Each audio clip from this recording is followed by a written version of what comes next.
I just love a big, strong man who's not afraid to show it with someone half his size. Be gentle, it's my first time.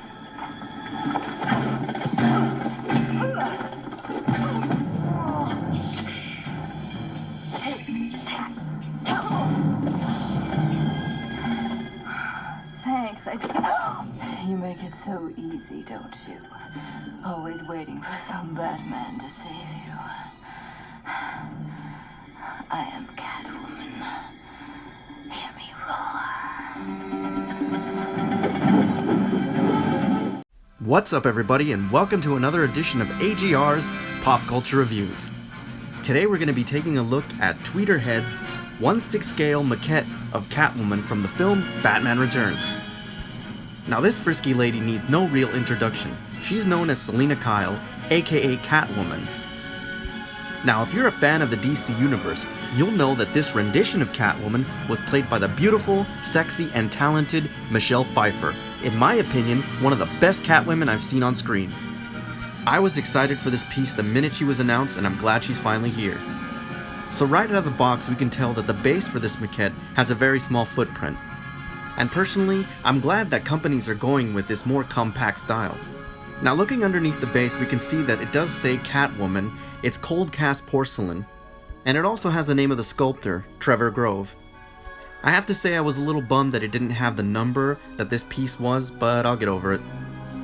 Now, the base of this statue is absolutely amazing. There's so much detail. In fact, because of the incredible detail, and because it was a little bit heavy, I actually thought that this base was made out of stone. But what really puts this base over the top for me is that awesome Cheshire Cat. It just screams Tim Burton. There are some other subtle details that make this statue much more impressive.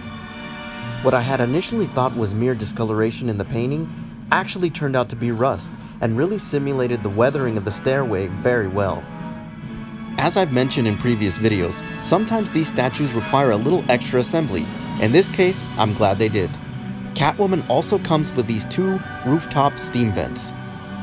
Similar to the stairway, they've also been expertly weathered. Now, the really cool thing about these steam vents is that they're magnetic, so you just find the appropriate slot and voila, they adhere to the base. I think it's so awesome when manufacturers add these extra details. It adds a greater sense of realism to your statue. Up next is Catwoman's whip hand, and that's easy enough. Similar to the steam vents, it's also magnetic. So you just find the slot, adjust it accordingly, and you're done. Now, the final assembly required is Catwoman herself. Unlike the other accessories, however, they're not magnetic. Nevertheless, she's held together by pin and wedge. Once you plug her into the appropriate slot, you'll find that her fit is very snug, and as a result, she becomes very sturdy.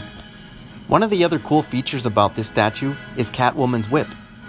Thankfully, the sculptors made the whip very malleable, so you can display it however you want, if you wanted to put it around her waist, or in my case, around her leg. For me, hands down, the most impressive aspect of this statue is definitely the head sculpt. In terms of capturing Michelle Pfeiffer's likeness, they absolutely nailed it. She is gorgeous. I am so impressed with that playful little smirk that she has on her face. Her stance is equally impressive, and what I really like is her claw. It looks like it's about to gouge somebody's eyes out. It's very menacing. You know, one of the things I have to keep in mind is that this statue is made out of porcelain. But the sculptor did such an amazing job with great detail that the suit looks like it's actual fabric. It actually looks like wet leather. Overall, this is an extraordinary piece, and standing 17 inches from base to the top of the head is really the sweet spot for most collectors. This version of Catwoman is definitely one of my favorites, and this is a must-have for any Catwoman fan, or even if you're a Michelle Pfeiffer fan. Okay, so that's my official review on Batman Returns 1/6 scale Catwoman Maquette. As always, I thank you for tuning in, and I'll see you on the next AGR's Pop Culture Reviews.